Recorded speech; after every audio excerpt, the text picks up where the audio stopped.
இன்றைய தலைமுறையின் போக்கு பயமாக இருக்கிறது என்பது அந்த செய்தியினுடைய வாக்கியம். இன்றைய இளைய தலைமுறைக்கு நீங்க நோட் பண்ணி போட்டுட்டே வரணும். நீங்க எதெல்லாம் இல்லையோ அதை விட்டுடுங்க, எதெல்லாம் இருக்குதோ மாத்திக்கோங்க. பிடித்த ஒரே பொருள் செல்போன்.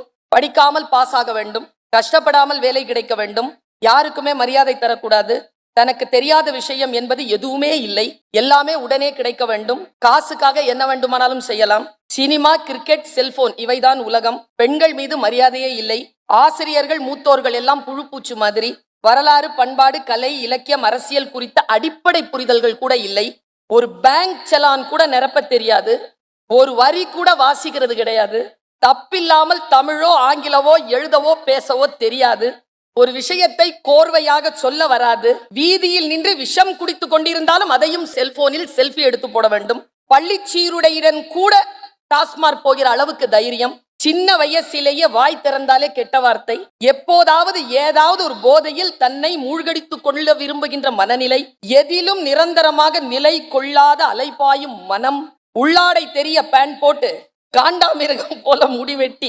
எவரையும் கண்களை பார்த்து பேச முடியாமல் வினோதமாக வெறித்த பார்வையுடன் நடப்பது. இந்த அபாயத்தை சமூகம் இன்னும் முழுமையாக உணரவில்லை. பள்ளி கல்லூரி ஆசிரியர்களுக்கும் ஓரளவுதான் தெரியும்.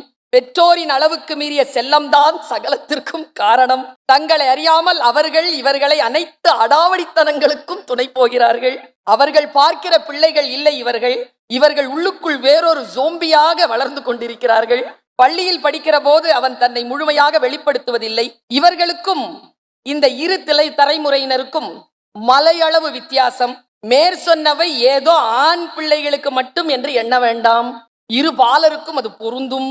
காலம் காலமாக மூத்தோர் இளையோர் மீது வைக்கின்ற குற்றச்சாட்டாக இதை எண்ணிவிடாதீர்கள்.